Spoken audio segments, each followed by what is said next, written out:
The biggest red flag in someone is if they give you the silent treatment. Like from the get-go. If they go cold on you, if they ignore you to punish you when you've brought something up, hard no. Like hard no. Huge red flag. That person just, like, it's manipulation 101. No, we don't want it. Let's let it go. Have you ever been frozen out by someone you love? Ignored? Dismissed? Treated like you don't even exist? Hey Butterfly, I'm Goddess, your Narc survivor, and welcome back to Narc Free Nirvana. Today, we're uncovering one of the narcissist's most cruel and calculated weapons, the silent treatment. I'll be sharing what it really means when they go silent, why they use this tactic to control and punish, and my own experience of being locked in that painful silence, so you'll never doubt yourself again. If you're ready to transform confusion into clarity and reclaim your power, Butterfly, you're in the right place. Please don't forget to like, comment, subscribe, and share this sanctuary with someone who may need it.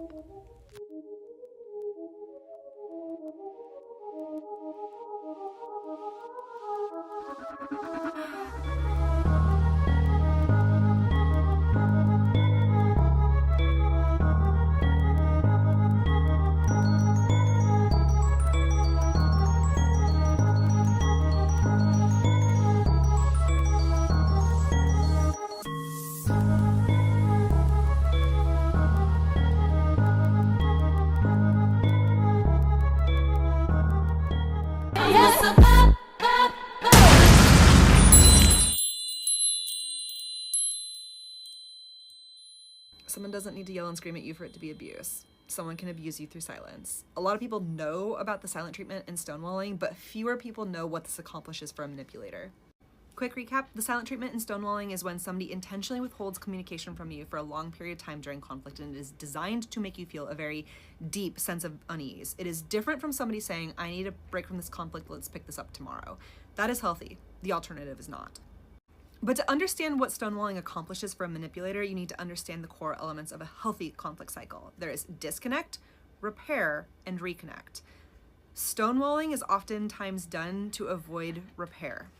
Repair involves accountability, and abusers and accountability are like oil and water. Repair requires taking responsibility for your role in a conflict, and if necessary, a commitment to changing your behavior so that these patterns don't continue to repeat themselves. But during stonewalling, your panic levels are likely rising higher and higher as more time goes on. You are wondering, am I important to this person? They're not even dignifying me with a response. Is it really over? Is this the end? Why am I in the wrong? This person isn't even responding to me. I can't even evaluate if what they're saying is valid because they're not even saying anything to me. As you feel a deep sense of panic, you might not even notice that when your stonewaller reaches back out to you, you feel such a deep sense of relief that you don't even notice that repair has been skipped. It oftentimes might look like them coming back and saying, I'm really sorry, let's never fight again. That is not repair. That is going straight from disconnect to reconnect and bypassing repair. If you find that you've been stonewalled, pay attention to what the conversation looks like when they come back. Are they taking accountability for their actions, like genuine accountability?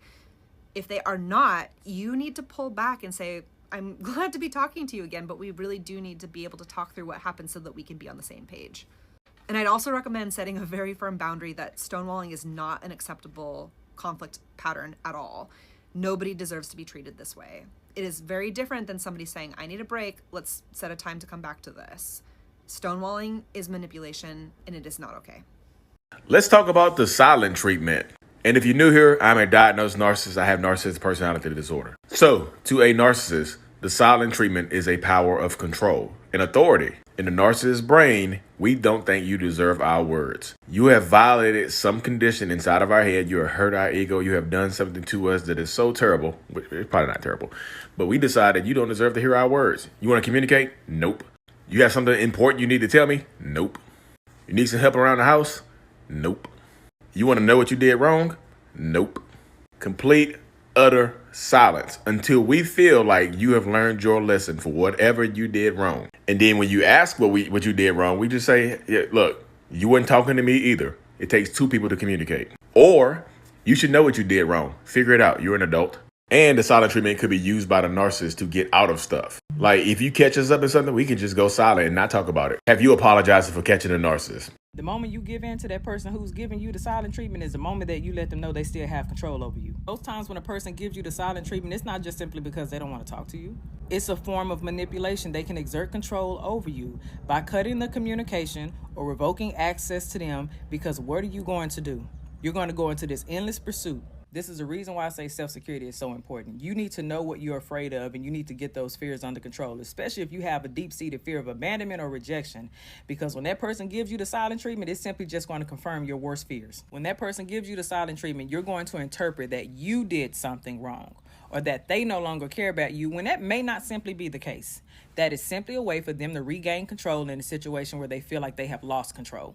One-on-one manipulation. That person who gives you the silent treatment, they have studied you. They studied your fears. They studied your responses to those fears. What happens to you whenever you feel like they're upset with you? What happens to you whenever you feel like there's a loss of connection? What happens to you when they give you the silent treatment? What happens to you when they threaten the stability of the relationship? What happens to you when you no longer feel secure within that relationship? They know that eventually you are going to seek reassurance and to get that connection back, and you're going to give in. And then as that silent treatment goes prolonged, you're going to eventually become distressed. And let's just simply hope that you don't have a low distress tolerance, because you're going to become frantic and you're going to go on this desperate pursuit of trying to fix it and restore that relationship and restore that connection. Find security within yourself. So when a person decides that they want to manipulate you, when a person decides that they want to give you the silent treatment, when a person decides that they want to threaten the foundation, the stability of that relationship, although you may still become anxious, you may become hurt, they will not have all of the power. And that's what's most important. You want the ball to be in your court as well, not just theirs. They give you the silent treatment. You want to be able to say, okay, I see what it is that you're doing. We'll have a conversation when you're ready to have the conversation. But I'm not going to be the one who's going to sit here and try to pursue you. I'm not going to be the person who's going to reach out to you, because I see that you taking away the communication means that you don't know how to address the situations or the conflict that we need to address. Remember, boundaries are made to protect you, and you have to set a boundary with people who try to manipulate you. Bye, babies. Just a quick reminder when we're talking about narcissistic abuse, a historical fun fact is that Charles Manson never actually killed anyone himself, but his victims are still dead. That's how powerful psychological control can be. Narcissistic abuse works the exact same way. They don't need to lay a hand on you. They get inside your mind, and suddenly you start doubting yourself, questioning yourself, destroying yourself from the inside out, destroying yourself for them. And that's the narcissist's weapon. They make you do the damage. And that's why it can be so hard for survivors of narcissistic abuse to describe what has happened to them. Because outsiders will say, well, they never hit you. Well, they never laid a hand on you. But the absence of bruises does not equate to the absence of violence. Charles Manson never swung the knife, and narcissists don't have to either. Their secret weapon in destroying you is you. Thank you for flying with me today, butterfly. Remember, the silent treatment isn't love, it's control. Narcissists don't go quiet to heal, they go quiet to hurt. I know that silent well. The endless days of questioning what I did wrong, the desperate apologies I made just to end the Cold War, the aches of being invisible in a relationship where I gave everything. But here's the truth. Silence is their weapon, not your weakness. Sacred reflection. What did you once apologize for during the silent treatment that you now realize was never your fault? Journal it. Reflect on it. Release it.